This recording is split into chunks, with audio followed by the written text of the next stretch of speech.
Fire है तू। Fire नहीं, वाइल्ड फायर है। बूम।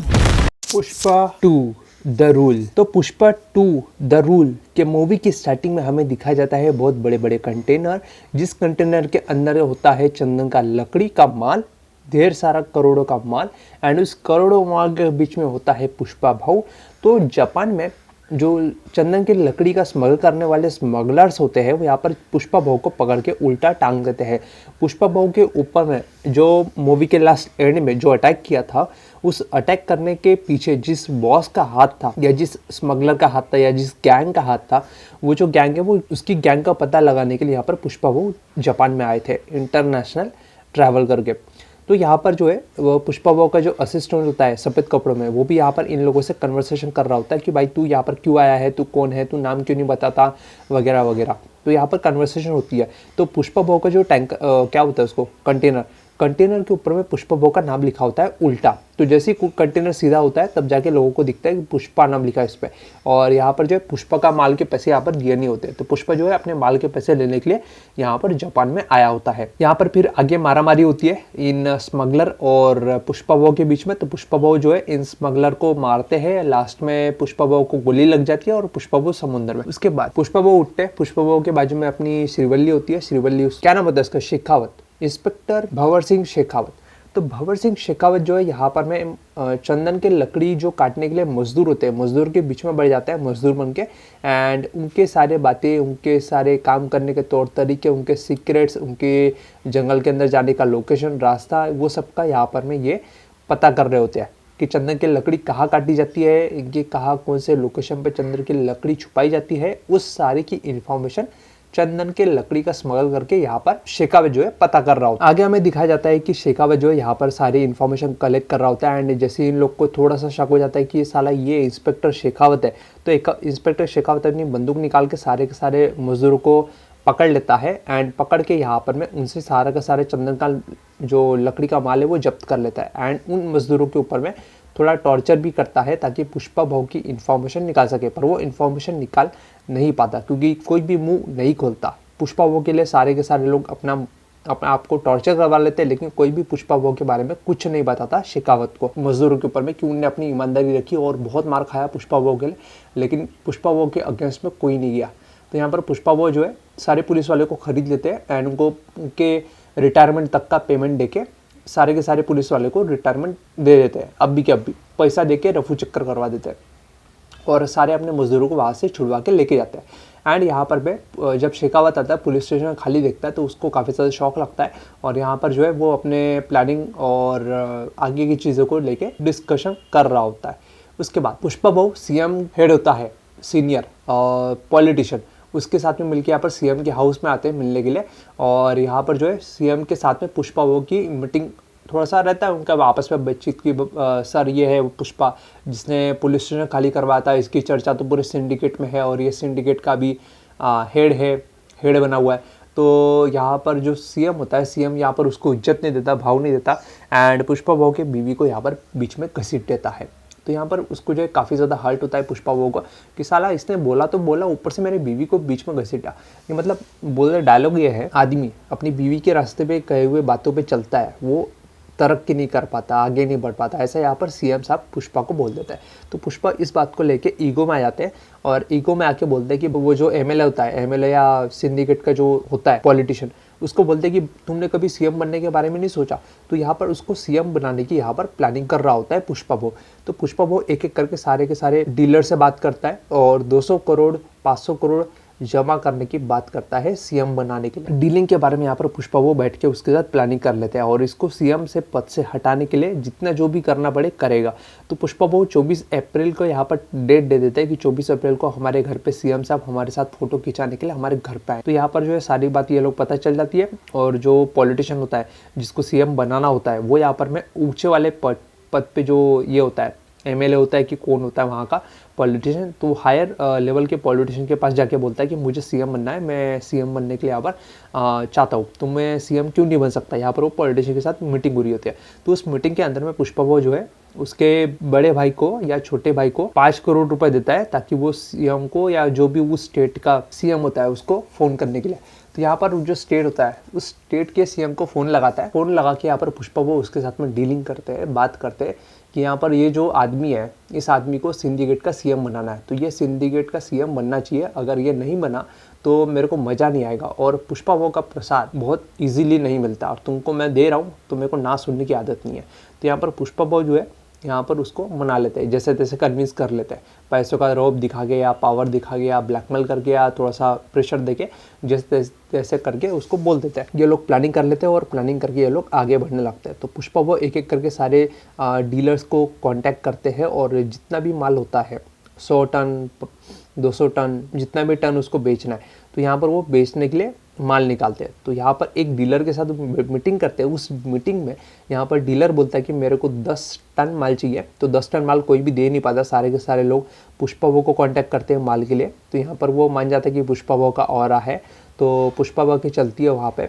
तो सारा का सारा माल जितने भी डीलर है सारा का सारा माल पुष्पा वो के थ्रू ही होके निकलता है। तो पुष्पा वो बोलते हैं कि मेरे को इतना टन माल चाहिए, 100 टन माल, और 100 टन माल के मैं तुमको 5,000 करोड़ दूंगा। तो उसमें से ये 100 करोड़ देके इसका इसी का ही डीलर वाले का ही हेलीकॉप्टर खरीद लेते हैं एंड 4,999 करोड़ यहाँ पर जो है टेम्पो में बैठ के ये लोग डीलर वाले निकल जाते हैं। उसके बाद में पुष्पा वो सारे के सारे डीलर को बोलते हैं कि हमको चंदन के लकड़ी का माल निकालना है, 20 टन दे, तू 10 टन दे, तू 15 टन दे, तू 30 टन दे, तू 50 टन दे। तो ऐसे करते करते ये लोग जो है मजदूर इकट्ठा कर लेते हैं, ट्रक भी बंदोबस्त कर लेते हैं ताकि मजदूरों को वहाँ तक लेके जा सके चंदन के लकड़ी के कटाई के लिए और जंगल तक। तो ये सारी चीज़ प्लानिंग ये लोग कर लेते हैं। और उसके बाद में पुष्पा वो के घर पे मीटिंग होती है, जिस मीटिंग के अंदर में ये लोग डिस्कशन कर रहे होते हैं कि शेखावत जो है हमारा माल पकड़ लेगा, वहाँ पे पुलिया पे बंदोबस्त कर रखा है तो वहाँ से माल निकालना इतना आसान नहीं होगा एंड वाट एवर जो है यहाँ पर होता है। तो भंवर सिंह शेखावत जो है यहाँ पर मंगल सिन्हा के आदमी को मार देता है, प्लस वहाँ पर 3 ट्रक होते हैं, 3 ट्रक को भी तेल डाल के जला देता है। तो यहाँ पर मैं आगे हमें दिखाया जाता है कि मंगल सिन्हा यहाँ पर आता है और मंगल सिन्हा की बीवी भी आती है और यहाँ पर वो सारा प्लान यहाँ पर कर ले। सीएम साहब आते हैं, उस मंगल सिन्हा के जो आदमी होता है डीलर होता है उसकी मौत के यहाँ पर जो मैयत होती है मैयत के यहाँ पर आता है एंड आके यहाँ पर बाकी लोग उसको बोलते हैं कि हमें पुष्पा वो पे ट्रस्ट नहीं करना चाहिए, ये आदमी एक एक करके मरे जा रहे हैं और शेखावत और पुष्पा की लड़ाई में हमारे आदमी मारे जा रहे हैं, हम पैसे से ज़्यादा हमारी जान कीमती है। तो किसी न किसी तरीके से दोनों भी आपस में बीच में सेटलमेंट कराओ ताकि और लोगों की जान न जाए। वो जो सीएम होता है जिसको सीएम बनाया होता है सिंडिकेट का सीएम आता है और आके यहाँ पर भगत जो शेखावत होता है उसको यहाँ पर मिलता है कि तेरे को चाहिए क्या, तू यहाँ पर पुष्पा के साथ क्यों ये सब कर रहा है और क्यों सब सिंडिकेट का नुकसान करवा रहा है। तो यहाँ पर बोलते हैं कि ठीक है तुम दोनों में आपस में समझौता करवाता हूँ, तो तेरे को क्या चाहिए बोल। तो यहाँ पर बोलता है कि मेरे को पुष्पा के मुंह से सॉरी सुनना है। तो ठीक है, तो मैं बोलता है कि पुष्पा के मुंह से सॉरी मैं बुलवा दूंगा। तो यहाँ पर जो है डीलिंग हो जाती है और पुष्पा को उस प्रोग्राम में बुलाया जाता है जहाँ पे शेखावत होता है सॉरी सुनने के लिए। तो वहाँ पर पुष्पा वो सॉरी बोल के तो पहले निकल जाते हैं, बाद में अपनी कार पलटा के वापस आते हैं। तो जब वापस आते हैं तो यहाँ पर सीधा शेखावत को देते हैं स्विमिंग पूल पे गिरा गया और स्विमिंग पूल में सुसु करने लगते हैं, पूरा शेखावत के मुंह पे मुद्द दिया। ऐसा वो यहाँ पर शेखावत को दिखाते हैं कि ले मैं तेरे मुँह पे तेरे इज्जत पे मुद्द दिया। तो अभी जो है यहाँ पर शेखावत भी भड़का हुआ है और पुष्पा वो भी भड़के हुए हैं क्योंकि उसका 20 टन का माल जो है इसका शेखावत के अंडर है। तो शेखावत तो 20 करोड़ का माल देगा नहीं। तो यहाँ पर पुष्पा वो चैलेंज कर देते हैं कि मेरे को इतना करोड़ का माल मैं जापान भेजेगा चेन्नई होते हुए और चेन्नई से फिर श्रीलंका होते हुए मैं माल भेजूंगा। तो यहाँ पर जो है शेखावत को चैलेंज देते थे कि तू मेरे माल को रोक सकता है तो रोक के दिखा ले। अगर तूने एक भी माल पकड़ लिया, एक लकड़ी का टुकड़ा भी अगर तूने पकड़ लिया तो मैं मजदूरी करूँगा, जो चंदन की लकड़ी की कटाई होती है वो मैं काम करूँगा जिंदगी भर। तो यहाँ पर जो है पुष्पा यहाँ पर चैलेंज कर देता है और शेखावत चैलेंज एक्सेप्ट कर लेता है। तो यहाँ पर शेखावत जो है सारे के सारे रास्ते यहाँ पर ब्लॉक करना शुरू कर देता है एक एक करके और सारे के सारे रास्ते ब्लॉक करके यहाँ पर चंदन की लकड़ी का माल पकड़ने के लिए प्लानिंग करता है। चंदन का लकड़ी का माल ये लोग वेट कर रहे थे कि कोई आएगा ट्रक लेके या कोई व्हीकल से आएगा चंदन की लकड़ी का माल लेके, लेकिन वहाँ पे कोई आता ही नहीं है। तो इसको शक होता है कि साले ये लोग आए क्यों नहीं अभी तक। तो यहाँ पर वो जो कांच की बोतल नीचे फेंक देता है तो उसको आवाज़ आती है टूटने की और पानी की आवाज़ नहीं आता उसको। तो यहाँ पर बोलता है कि नीचे पानी है कि नहीं है पुलिया के नीचे। तो यहाँ पर बोलता है कि पुलिया के नीचे पानी है ही नहीं। तो यहाँ पर पुष्पा वो समुद्र के रास्ते थे जहाँ पे नदी का रास्ता है, वहाँ पे कम पानी होने की वजह से ट्रक वहाँ से इजीली निकालने की कोशिश कर रहे होते हैं ये लोग और उसके वहाँ से माल निकाल लेते हैं। तो पुलिस वालों को जब ये सारी चीज़ें शेखावत को समझ में आती है कि पुष्पा वो तो नदी के रास्ते से माल निकालने वाला है, तो अब वो नीचे उसको पकड़ने के लिए रोकने के लिए जाता है और वहाँ पे पुष्पा वो ने एक नेक्स्ट लेवल प्लान बी बनाया होता है। बैलगाड़ी के ऊपर में जो लकड़ी लगी रहती है वो चंदन की लकड़ी लगी होती है, और जो ट्रक, तो पुष्पा बहू ने अपनी जो बैलगाड़ी होती है, बैलगाड़ी के लकड़े में यूज होने वाला चंदन की लकड़ी यूज कर ली होती है, और वो सिक्योरिटी यहाँ पर छुपा के ले जा रहे होते हैं।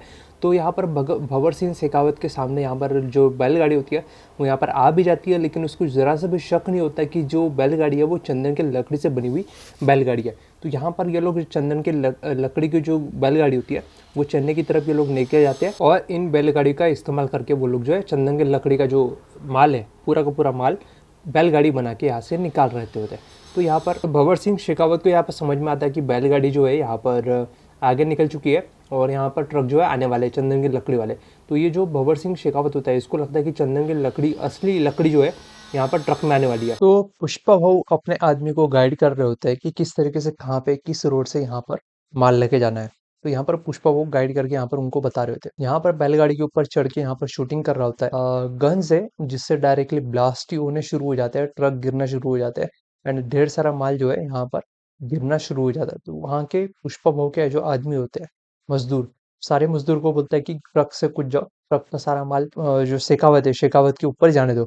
सारा का सारा माल जो है शेखावत की तरफ जाके गिरने लगता है, सारे के सारे ट्रक गिरने, उल्टने, पलटने, सारे ट्रक जो है उल्टे पलटे हो जाते हैं। तो यहाँ पर शेखावत जो है सारा का सारा माल जमा कर लेता है, कलेक्ट कर लेता है, और सारे के सारे मजदूर जो है वहां से निकल जाता है, और बैलगाड़ी भी वहां से निकल जाती है सेफली। और इसको थोड़ा सा भी दिमाग नहीं लगाता है शेखावत कि सारा का सारा माल जो है नकली होगा और बैलगाड़ी में असली माल होगा, तो ये थोड़ा सा भी दिमाग नहीं लगाता, और सारा का सारा माल पकड़ के प्रेस कॉन्फ्रेंस को सुबह मॉर्निंग में बुला लेता है। माल देखने के बाद भी जब इनको समझ में आता है कि माल तो नकली है, खाली ऊपर ऊपर से लाल है, अंदर का सब नॉर्मल है, नॉर्मल लकड़ी की तरह, तब जाके इसको समझ में आता है कि यहाँ पर जो पुष्पा का जो माल इसने पकड़ा है वो यहाँ पर माल जो है नकली है। प्रेस मीडिया के सामने से वहां से भागते हुए वो वापस आता है मंगल सीनू के पास। मंगल सीनू को पूछता है कि क्या गड़बड़ है। तो यहाँ पर मंगल सिन्हा बताता है कि ये जो चंदन की लकड़ी जो है ये असली वाली नहीं है, ये सिर्फ ऊपर से लाल है, अंदर से पूरी सफेद है। तो ये जो है लकड़ी है नकली लकड़ी है, जो तुमने पुष्पा ने तुमको बेवकूफ बना दिया।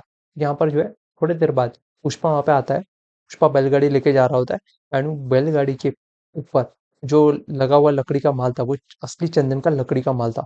यहाँ पर वो भंवर सिंह शेखावत उस बैलगाड़ी में से एक लकड़ी का टुकड़ा निकाल लेता है चक्के में से, एंड उस चक्के में से निकाल के चेक करता है कि वो तो चंदन की लकड़ी है।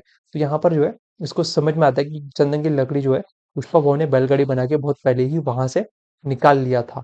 तो ये जो है अब इसको चीजें समझ में आ रही थी। जब तक इसके सारी चीज समझ में आ रही होती है तब तक पुष्पा वो इसके साथ खेल कर चुके होते हैं, और बोलते हैं कि मेरा माल तो चेन्नई पहुंच गया है।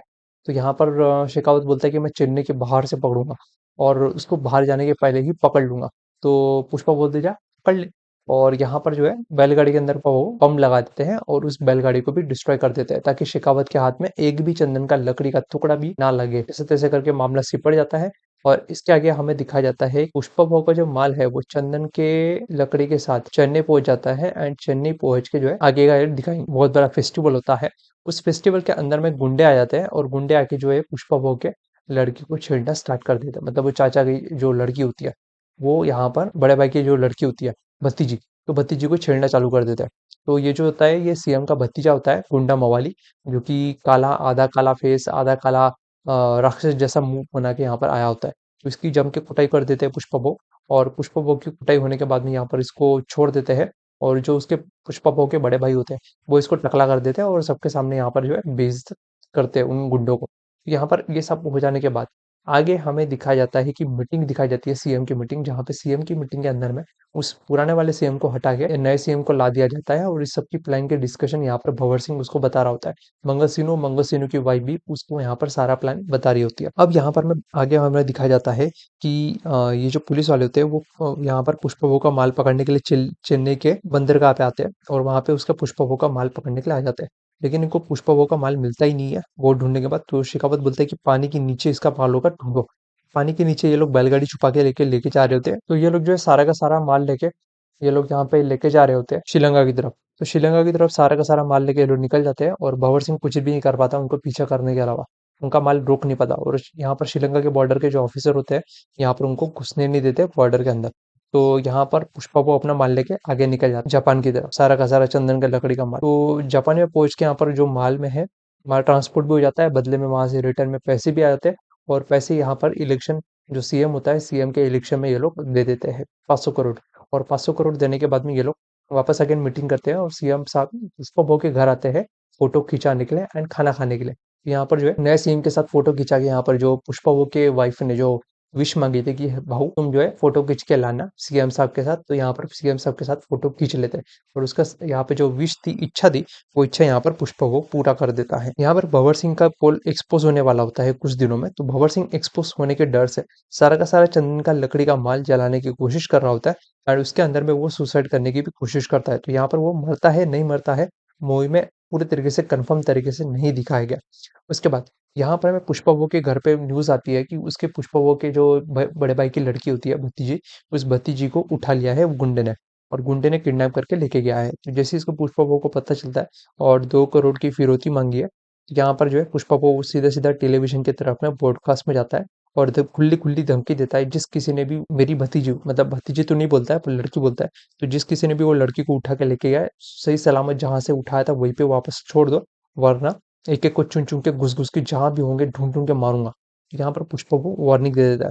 उसके बाद जैसे ये वार्निंग टीवी पे जाती है, यहाँ पर सीएम जो है देख लेते हैं और जो सीएम का ऊपर का जो पोस्ट वाला जो सीएम होता है उसका भतीजा ये होता है। तो यहाँ पर जैसे इसको पता चलता है कि इसका भतीजा इसमें इन्वॉल्व है और इसके भतीजे का ही काम है और उस दिन जिसको मारा था वो इसका भतीजा ही था, तब जाके इसको पता चलता है पुष्पा बहू को कि भतीजे का फोन आता है और बोलता है कि मेरे पास ये लड़की है, अकेले आ जाओ और लड़की लेके चले जाओ, तो साथ में 2 करोड़ रुपए भी लेके आना। तो यहाँ पर जो है ये 2 करोड़ रुपए ऊपर से नीचे पुष्पा वो फेंक देते हैं एक बड़े से किले में जहाँ पे ये लोग किले के अंदर छुपे हुए थे। तो पुष्पा वो 2 करोड़ रुपए नीचे उतार देता है प्लस अपना हेलीकॉप्टर भी वो किले के अंदर उतार देते हैं। गुंडे होते हैं, गुंडे के गले पे गन रहते हैं, तो ये लोग गुंडे जो है उसको मारने की डिमांड करते हैं कि हम तुम्हें पहले मारेंगे उसके बाद तू लेके जा। तो यहाँ पर जो है पुष्पा वो को मारना चालू करते हैं, तो मारते मारते एक जन बोलता है कि पुष्पा वो को मारने में मजा नहीं आ रहा, ये उस दिन साड़ी पहन के था तो इसको वापस साड़ी बनाओ। तो वहां पे एक मूर्ति होती है, मूर्ति की साड़ी निकाल के ये लोग पुष्पा को पहना देते हैं एंड उसको मारना चालू करते हैं। तो वहां पे एक गुंडा आता है, पुष्पा की साइड लेता है, वो भी पुष्पा को डंडे से मार लेता है, ट्रेलर में दिखाया था। तो यहाँ पर डंडे से पुष्पा को मारते हैं और पुष्पा के हाथ और पैर बांध देते हैं थोड़ा देर के लिए बेहोश करके। तो यहाँ पर बेहोश होते नहीं है, पुष्पा अभी भी अपनी सांस ले रहे होते हैं। तो यहाँ पर जो है ये लोग बहुत कोशिश करते हैं पुष्पा को मारने की, लेकिन पुष्पा को मार नहीं पाते और पुष्पा यहाँ पर एक एक करके सारे गुंडों को उछल उछल के मार रहे होते हैं, एक एक करके सारे गुंडों को दे मसाल दे ठीक दे लात दे गुस्सा, और एक एक करके यहाँ पर जो है अपने हाथ पुष्पा को खोल लेते हैं। हाथ और पैर दोनों खोलने के बाद जो एक एक करके इन लोगों को गुंडों को कुत्तों की मौत मारा है, एक का हाथ काटा, एक का गला काटा, एक का पैर काटा, एक का कुछ काटा, एक का कुछ काटा, जो जो काटा है, क्या काटा काटी हुई है यहाँ पर मैं, अरे बाप रे क्या माहौल सीन था, क्या रैपिड फायर सीन था, क्या फायर सीन था, बाप रे अल्टीमेट सीन भाई, अल्टीमेट सीन। पूरी फाइट तुमको यूट्यूब पे देखने को मिल जाएगी, तो जाके देख लेना। उसके बाद पुष्पा वो यहाँ पर सारे गुंडों को निपटाने के बाद में यहाँ पर जब गुंडा भागने की कोशिश कर रहा होता है तो यहाँ पर उसको पकड़ लेते हैं और पुष्पा वो के आदमी भी यहाँ पर आ जाता है। पुष्पा वो के आदमी यहाँ पर उसको बचाने की कोशिश करते हैं सीएम के भतीजे को, लेकिन सारे के सारे जो गुंडे मोबाइल होते हैं यहाँ पर मरे पड़े होते हैं और उसमें से सिर्फ आखिरी वाला बचा होता है। तो यहाँ पर वो भागने की कोशिश करता है तो पुष्पा वो उसको पकड़ लेते हैं और पुष्पा वो के आदमी पुष्पा वो को यहाँ पर उसको जान से मारने से रोक रहे होते हैं। पुष्पा वो की जो बड़े भाई की लड़की होती है वो भी यहाँ पर बीच में आ जाती है, उसको रोकती है कि इसको मत मारो, बड़े पार्टी का आदमी है तो कुछ हो जाएगा, झगड़ा हो जाएगा या जो भी है मैटर हो जाएगा। तो यहाँ पर पुष्पा वो के हाथों से उसको छुड़ा लेते हैं, छुड़ाने के बाद में यहाँ पर जैसे पुष्पा वो के हाथ में त्रिशूल लगता है, सीधा त्रिशूल त्रिशूल लेता है, त्रिशूल के अंदर ही उसको मार देता है, गुंडे को आर पार ही कर देता है। और यहाँ पर मुझे उसका जब बाप आता है सीएम का भाई, छोटा वाला भाई, यहाँ पर आके वो भी पुष्पा को चिल्लाता है और उसकी पुष्पा के बड़े भाई के लड़की को, भतीजे को पकड़ लेता है कि तूने मेरे बेटे को मार दिया, अब मैं इसको लड़की को लेके जा रहा हूँ। तो यहाँ पर पुष्पा को त्रिशूल फेंकता है, सीधा वो गुंडे को ही उड़ा देते हैं गर्दन से, तो वो भी यहाँ पर उसको मार देते हैं। तो इस तरीके से यहाँ पर जो है पुष्पा को इन लोगों को ठिकाने लगा देता है। उसके बाद में पुष्पा के घर पे यहाँ पर जो है उनका बड़ा भाई आता है पत्रिका देने के लिए और पत्रिका देके यहाँ पे चला जाता है। तो पुष्पा वो अपना पत्रिका पे अपना पूरा पिता का नाम, अपने खानदान का नाम देख के यहाँ पर बहुत इमोशनल हो जाते हैं। तो ये लोग जो है शादी में जाते हैं, शादी में जाके ये लोग पूरे परिवार एक हो जाते हैं और एक होके यहाँ पर जो है सब लोग रोना-धोना वगैरह इमोशनल सीन होता है। इसमें भी मेरे को भी बड़ा रोना आ गया था। बहुत ज़्यादा रोना आ गया था। तो पुष्पा यहाँ पर पुष्पा की भी जो सेकंड वाली मूवी है यहाँ पर इसकी स्टोरी कंप्लीट होती है। तो लास्ट एंडिंग में हमें दिखाया जाता है कि इसके अंदर में गुलदस्ते के अंदर में एक हड्डी-मुड्डी वाला एक बम आया होता है। जिस हड्डी-मुड्डी बम को यहाँ पर ब्लास्ट कर देता है कोई दूर वाले से एक पहाड़ पे कोई बंदा होता है, जो यहाँ पर बटन दबा के बम फोड़ देता है। तो इसके अंदर हमें पता नहीं चला है कि ये एक्चुअली बंदा कौन है? क्या ये भंवर सिंह शेखावती है जिसने अपनी पार्टी किसी बड़े पार्टी के साथ में हाथ मिला के यहाँ पर पुष्पा को खानदान को ही खत्म करने की कोशिश की है, वो यहाँ पर अभी तक रिवील नहीं हुआ है। तो इस तरीके से यहाँ पर जो है मूवी एंड हो जाती है। एंडिंग में जो बंदा आया था वो बंदा कौन था, एंड इससे रिलेटेड और भी कई सारे वीडियोस मैं बना दूंगा। तब तक के लिए लाइक करो, शेयर करो, सब्सक्राइब करो। मैं मिलता हूँ अगले वीडियो में, तब तक के लिए धन्यवाद।